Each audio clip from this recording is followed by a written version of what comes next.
হু হু করে কাঁদলেন ইসরায়েলি মন্ত্রীরা, দলে দলে গাজা ছাড়ছে সেনারা, যুদ্ধবিরতি কার্যকর, ইসরায়েলি পররাষ্ট্রমন্ত্রীর পরাজয় স্বীকার।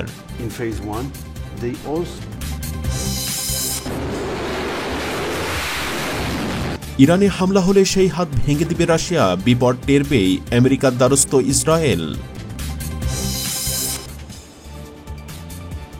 কলকাতার আরজিকর হাসপাতালে চিকিৎসক ধর্ষণ ও হত্যা মামলার রায় ঘোষণা, অস্থায়ী নিরাপত্তা কর্মী সঞ্জয় রায় দোষী সাব্যস্ত। ট্রাম্পের শপথের পরপরই একগুচ্ছ নির্বাহী আদেশে বিশৃঙ্খলার আশঙ্কা, বাংলাদেশি পরিবারেও আতঙ্ক।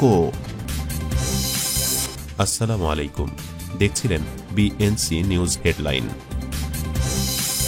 হু হু করে কাঁদলেন ইসরায়েলি মন্ত্রীরা, দলে দলে গাজা ছাড়ছে সেনারা, যুদ্ধবিরতি কার্যকর, ইসরায়েলি পররাষ্ট্রমন্ত্রীর পরাজয় স্বীকার। এটা বাস্তব নাকি গল্প? 470 দিনের রক্তক্ষয়ী সংঘর্ষের পর এমন কিছু ঘটবে তা কেউ ভাবতেও পারেনি। গাজার রাস্তায় আজ বিজয়ের আনন্দ, আর ইসরায়েলের মন্ত্রিসভায় কান্নার ঝর্ণা। কি এমন ঘটল যে সেনারা গাজা ছেড়ে চলে যাচ্ছে, আর মন্ত্রীরা এই পরিস্থিতি মেনে নিতে পারছেন না? কেন দলে দলে করছেন পদত্যাগ? জানার জন্য পুরো ভিডিওটি দেখুন এবং শুরুতেই একটি লাইক দিন। দীর্ঘ 470 দিনের সংঘর্ষের পর অবশেষে ইসরায়েল এবং হামাস যুদ্ধবিরতির চুক্তিতে পৌঁছেছে। রবিবার সকালে চুক্তির প্রথম ধাপে ইসরায়েলি সেনারা গাজা ছাড়তে শুরু করে। গাজার রাস্তায় ফিলিস্তিনিদের চোখে মুখে বিজয়ের আনন্দ স্পষ্ট। এই চুক্তি অনুসারে 6 সপ্তাহের জন্য উভয় পক্ষ হামলা বন্ধ রাখবে। প্রথম ধাপে ইসরায়েল 3 জন বন্দীকে মুক্তি দেবে, আর হামাস 33 জন ইসরায়েলি বন্দীকে ছাড়বে। তবে রবিবার কারিগরি জটিলতার কারণে বন্দী বিনিময়ের তালিকা প্রকাশে দেরি হয়েছে, কিন্তু উভয় পক্ষ তাদের প্রতিশ্রুতি রক্ষা করার বিষয়ে আশাবাদী। ইসরায়েলের উগ্রপন্থী মন্ত্রী ইতামার বিন গাভির এই চুক্তিকে লজ্জাজনক আত্মসমর্পণ বলে আখ্যা দিয়েছেন। তিনি জোট সরকার থেকে সরে যাওয়ার ঘোষণা দিয়েছেন। অন্যদিকে গাজার পরিস্থিতি নিয়ে ইসরায়েলের অর্থমন্ত্রী বলেছেন, এই চুক্তি আমাদের নিরাপত্তাকে আরও দুর্বল করে দেবে। তবে মোসাদের প্রধান বলেছেন, এটা একটি কঠিন সিদ্ধান্ত, কিন্তু প্রয়োজনীয়। গাজার মানুষ তাদের ফেলে আসা ঘরে ফেরার প্রস্তুতি নিচ্ছে। দীর্ঘ যুদ্ধের ক্ষত সত্ত্বেও তাদের চোখে নতুন স্বপ্ন। রাফা শহরে দেখা গেছে সেনারা গাড়ি বহর নিয়ে মিশরের দিকে পিছু হটছে। এটি একটি ঐতিহাসিক দৃশ্য। গাজার মানুষের এ বিজয়ের মুহূর্ত যদি আপনাকে আবেগপ্রবণ করে তোলে, আর আপনি শান্তির পথে এই চুক্তিকে সমর্থন করেন, তাহলে ভিডিওটি লাইক দিতে ভুলবেন না। আপনার লাইকই আমাদের এই কাজ চালিয়ে যেতে অনুপ্রাণিত করবে। রোববার ইসরায়েলের মন্ত্রিসভায় কান্নার ঘটনা সামনে এসেছে। মন্ত্রীরা এই চুক্তিকে মেনে নিতে পারছেন না। তারা একে ভয়াবহ ব্যর্থতা এবং আত্মসমর্পণ বলে অভিহিত করছেন। ইসরায়েলের অবসরপ্রাপ্ত জেনারেল গিওরা এলান্ড বলেন, এই যুদ্ধে হামাসই বিজয়ী। বিশেষজ্ঞরা বলছেন, এই চুক্তি ফিলিস্তিনিদের জন্য একটি বড় বিজয়। তবে তারা আশঙ্কা করছেন, এই যুদ্ধবিরতি কতটা টেকসই হবে তা সময় বলে দেবে। যুদ্ধবিরতি কার্যকর হলেও প্রশ্ন থেকেই যায়, এই শান্তি কতদিন স্থায়ী হবে? ইসরায়েল কি আবারও সংঘাতে জড়াবে, আর ফিলিস্তিনিরা কি তাদের নিজেদের অধিকার আদায়ে আরও এগিয়ে যেতে পারবে? আপনার কি মত? কমেন্টে জানিয়ে দিন। গাজার রাস্তায় আজ মানুষের হাসি, কিন্তু এই হাসি কতদিন থাকবে? ইতিহাস বলছে, শান্তি আসে যুদ্ধের মধ্য দিয়ে। তবে এইবার কি পরিস্থিতি ভিন্ন হবে? আমরা সবাই অপেক্ষায়। আপনার মতামত জানিয়ে আমাদের পাশে থাকুন। ইরানে হামলা হলে সেই হাত ভেঙে দিবে রাশিয়া, বিপদ টের পেয়ে আমেরিকার দ্বারস্থ ইসরায়েল। ইরানকে আঘাত করার পরিকল্পনা করলে সেই হাত ভেঙে ফেলবে রাশিয়া, এমনটাই সরাসরি বার্তা মস্কোর। আর এই বার্তার পর আমেরিকার শরণাপন্ন ইসরায়েল। কি ঘটছে এই নতুন কৌশলগত চুক্তির পেছনে? চলুন খুঁজে দেখি আসল সত্য। এই পুরো ভিডিওটি দেখলে আপনি জানতে পারবেন ইরান রাশিয়ার শক্তি কৌশল এবং এর জবাবে ইসরায়েল ও পশ্চিমাদের পরিকল্পনা। মস্কো সফরে ইরানের প্রেসিডেন্ট মাসুদ পেজেশকিয়ান রুশ প্রেসিডেন্ট ভ্লাদিমির পুতিনের সঙ্গে 20 বছরের কৌশলগত অংশীদারিত্ব চুক্তি স্বাক্ষর করেছেন। এই চুক্তির মূল লক্ষ্য রাজনীতি, নিরাপত্তা, জ্বালানি এবং বাণিজ্য সহ বিভিন্ন খাতে সহযোগিতা জোরদার করা। পুতিন বলেছেন, পশ্চিমাদের নিষেধাজ্ঞা এবং আধিপত্যের বিরুদ্ধে একযোগে লড়াই করাই আমাদের উদ্দেশ্য। ইরানের প্রেসিডেন্ট এই চুক্তিকে দুই দেশের সম্পর্কের নতুন অধ্যায় হিসাবে উল্লেখ করেছেন।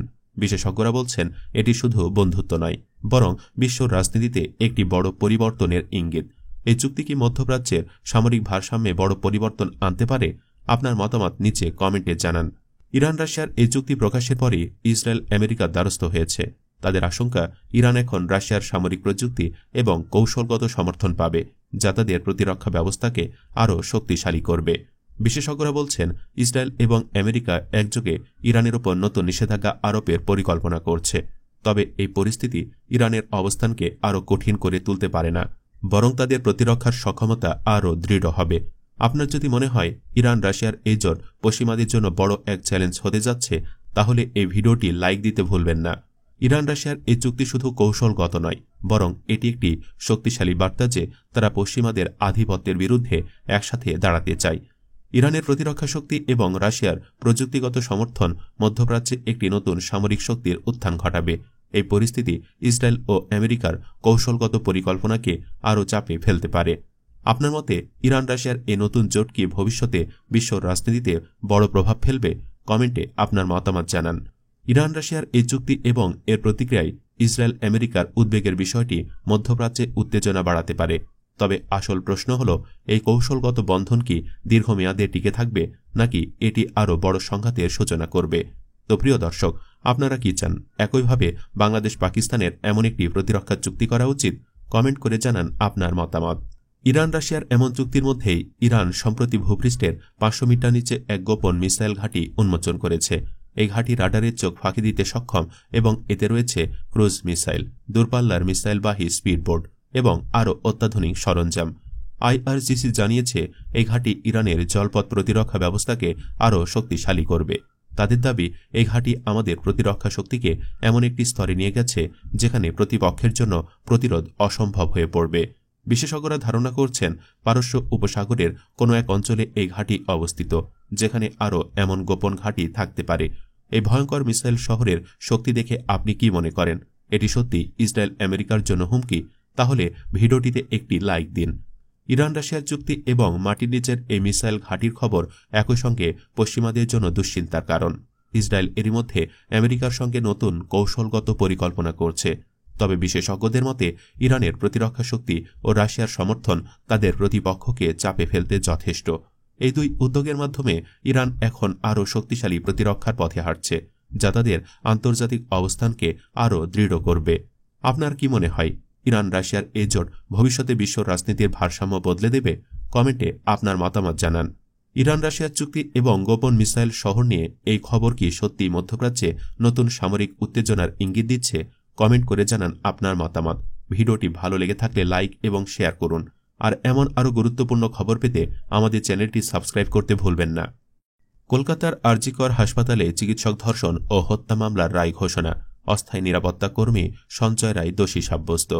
কলকাতার আরজি কর হাসপাতালে চিকিৎসক ধর্ষণ ও হত্যা মামলার রায় ঘোষণা করেছেন আদালত। মূল অভিযুক্ত অস্থায়ী নিরাপত্তা কর্মী সঞ্জয় রায়কে দোষী সাব্যস্ত করা হয়েছে। সোমবার সাজা ঘোষণা করা হবে। শনিবার সকালে শিয়ালদহ আদালতে হাজির করা হয় আসামি সঞ্জয় রায়কে। এ সময় পুরো আদালত চত্বরে কড়া নিরাপত্তা নেওয়া হয়। আদালত জানায়, সঞ্জয়কে দোষী সাব্যস্ত করার পর্যাপ্ত প্রমাণ রয়েছে। আদালতের কাছে গেল বছরের আগস্টে নিজ কর্মক্ষেত্র আরকর হাসপাতালে সেমিনার হলে ওই নারী চিকিৎসকের মরদেহ উদ্ধার করা হয়। ওই ঘটনায় ক্ষোভে উত্তাল হয়ে ওঠে পুরো পশ্চিমবঙ্গ। ভারতের অন্যান্য রাজ্যেও তোলপাড় শুরু হয়। দাবি ওঠে, মুখ্যমন্ত্রী মমতা ব্যানার্জির পদত্যাগের ধর্ষণ ও হত্যার সাথে জড়িত থাকার অভিযোগ ওঠে সিভিক ভলান্টিয়ার পদধারী সঞ্জয়েরও। আরও তথ্য প্রমাণ লোপাটের অভিযোগে হাসপাতালের সাবেক অধ্যক্ষ সন্দীপ ঘোষ এবং তৎকালীন ওসি অভিজিৎ মণ্ডলকেও গ্রেফতার করা হয়। ট্রাম্পের শপথের পরপরই একগুচ্ছ নির্বাহী আদেশে বিশৃঙ্খলার আশঙ্কা। বাংলাদেশি পরিবারেও আতঙ্ক। ট্রাম্পের শপথের পরপরই কি এক ঝড় বয়ে আসছে? নির্বাহী আদেশের তোপের মুখে যুক্তরাষ্ট্রে অবস্থানরত বাংলাদেশি পরিবারগুলো।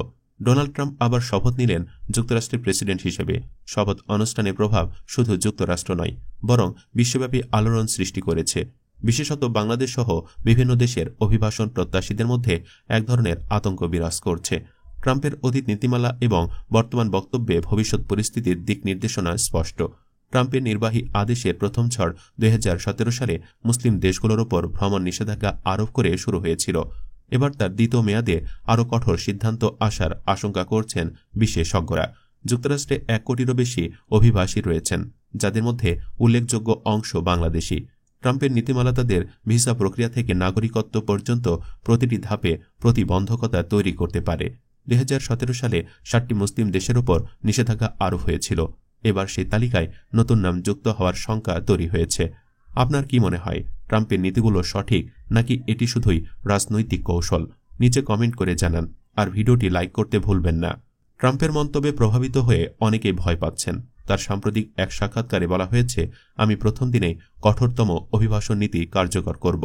এ ধরনের মন্তব্য বাংলাদেশি অভিবাসীদের জন্য কতটা শঙ্কার তা সময় বলে দেবে।